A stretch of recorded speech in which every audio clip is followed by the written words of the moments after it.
Alright, what's going on everyone? Today I'm going to show you how to upgrade the Ashiok Sculptor of Fears Planeswalker deck. As always, do keep in mind that this is not intended to be a tier 1 competitive deck. If you want that, consider checking out the latest tournament results. What we'll be doing is upgrading this deck card by card, sticking to this deck's themes and doing it on a budget, as we will not exceed the deck's retail price with our upgrade. So the Ashiok deck is a Dimir or blue-black self-mill deck, which means that your goal is actually to mill cards off the top of your deck into your graveyard so you can get value out of them from there. Take for example Devourer of Memories and Swimmer and Nightmares. The Devourer gets +1/+1 and becomes unblockable whenever we mill ourselves, and the Swimmer gets bigger if we have a bunch of cards in our graveyard. We also have things like Gravebreaker Lamia and Farika's Spawn. The Lamia lets us search our deck for a creature and put it into our graveyard, and if we search for the Spawn, it can actually escape from the graveyard. Lamia will make that escape cost cheaper, and then the Spawn enters the battlefield and forces the opponent to sacrifice the creature, and it gets some +1/+1 counters. So that's the general idea: fill our own graveyard and reap the benefits. There actually aren't that many terrible cards in this deck,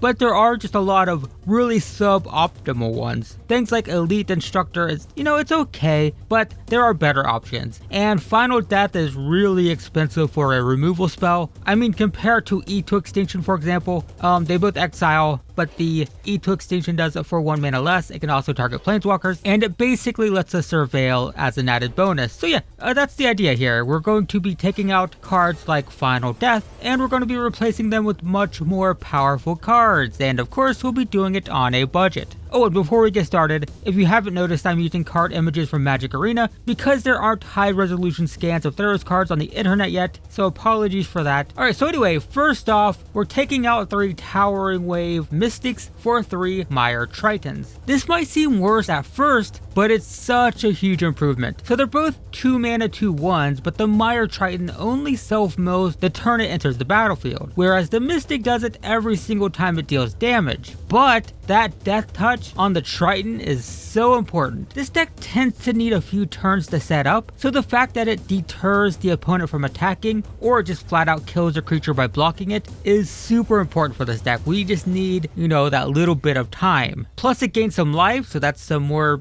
stalling. And another thing, the self-mill from the Mystic won't actually trigger Devourer of Memories, or well, it technically will, but it'll trigger it too late, because it triggers on dealing damage, so by that time it doesn't matter if the Devourer of Memories gets +1/+1 because it's already dealt its damage. So yeah, not great. So next we're going to take out 1 Mindrack Harpy for 1 more Mire Triton. Now, the Mindrack Harpy is fine, but this deck has 4 of them, and I just think that that's too many. It mills us every turn, which is great, but it's a little clunky at 4 mana, and I don't want to see an opening hand with like 2 or 3 of these. It's too many. With this type of card, I really only want to see like 1 or 2 per game, so I think dropping 1 of them for our 4th Mire Triton is fine. Mire Triton can mill a couple cards, it'll gain us some life, and most importantly, it'll deter the opponent from attacking or kill a creature, and we'll get this Mindrack Harpy going eventually later in the game, which is when it wants to come out anyway, so that's fine. Next up, we're taking out a Timurit for an extra copy of Devourer of Memories. Now don't get me wrong, Timurit is a great card, and I actually play him in a Black Devotion deck on Magic Arena, but we need more win cons, and the Devourer is one of our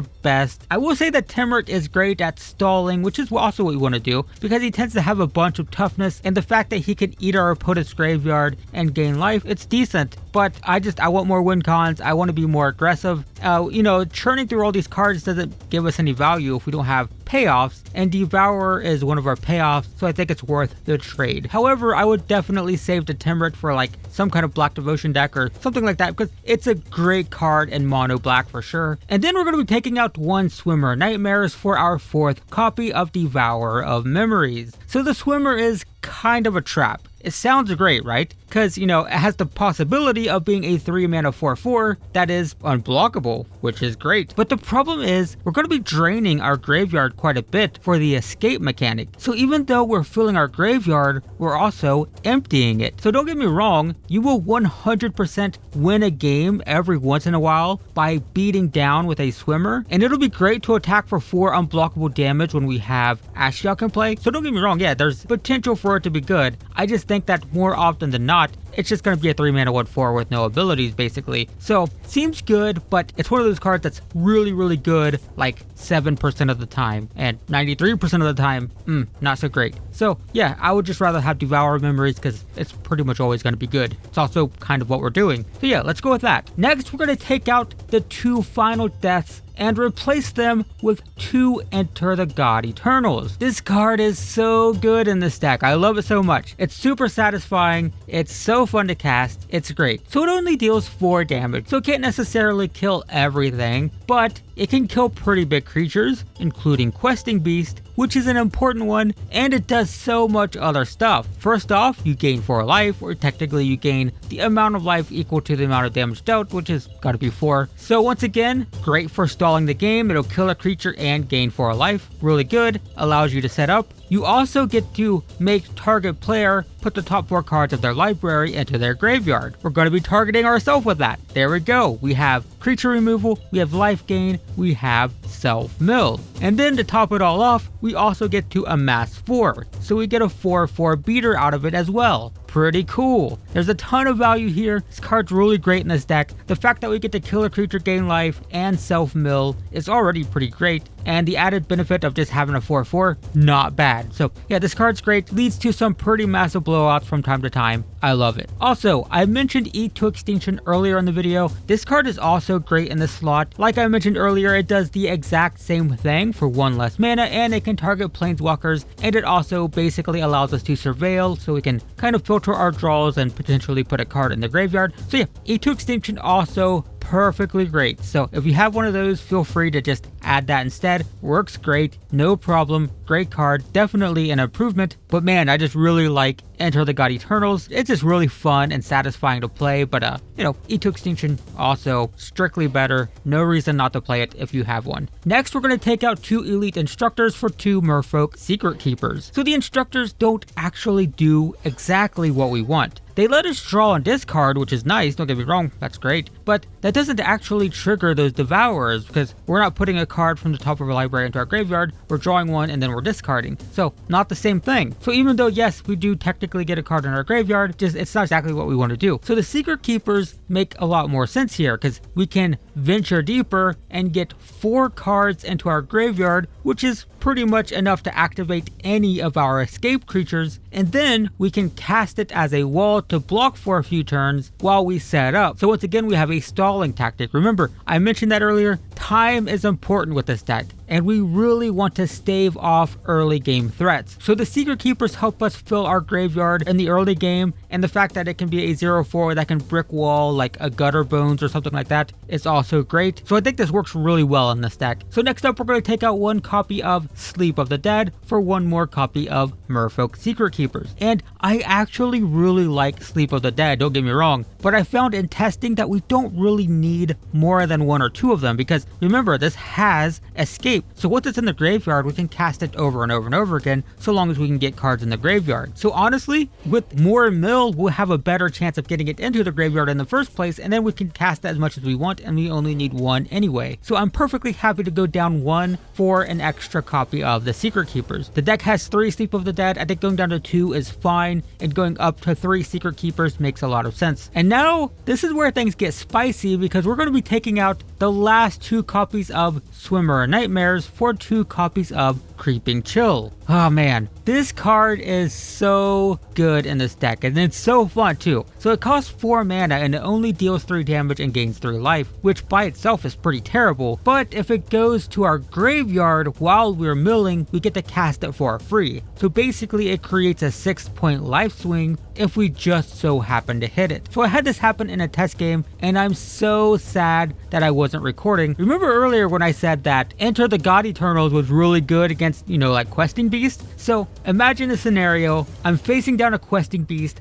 I had 2 Devourers, but I was getting my butt kicked because that thing was just smashing into my face and I didn't have much going on. But I drew and entered the God Eternals, I killed the beast, I gained 4 life, then I milled for 4 and I hit 2 Creeping Chills, which dealt 6 damage and I gained 6 life, and then the Devourers became 3 2s with unblockable, so then I attacked for 6, and also I got a 4/4 zombie token, so it was so good. Obviously you can't rely on that, you can't count on hitting 2 Creeping Chills with a Enter the God Eternals, but it was such a massive swing. Ultimately, I dealt 12 damage, I gained 10 life, and I killed a questing beast and got a 4/4. So it was really cool. And you know, it just feels really good when you mill with like a secret keeper and you hit one of these and you drain for 3, and then you go a couple more turns and then you hit another one, you drain for another 3. It's really good. Really good card. So because these are so great, I'm also going to be taking out 1 copy of Glimpse of Freedom for another Creeping Chill. Now, the Glimpse of Freedom is much like Sleep of the Dead. We only really need to hit 1 of these in a game because once it's in the graveyard, we can escape it for as much as we like, and having 2 of them doesn't really matter. So much like Sleep of the Dead, I'm fine cutting this down 1 copy for the extra Creeping Chill. And finally, because these decks always have 1 too many lands, we're going to cut an island for a 4th copy of Creeping Chill. Now, keep in mind, cutting a land for a 4-drop is usually a really bad idea. Don't misconstrue this. It might seem like I'm giving bad deck building advice. Don't take out lands for 4-drops, guys. But in this case, we're hoping to cast it for free most of the time. This is basically like a blank card that's in our deck that we're just hoping to hit while we're milling and get free drain effects. And also another thing when it comes to Creeping Chill, you will draw them every once in a while. You can cast them, just make sure that you never cast them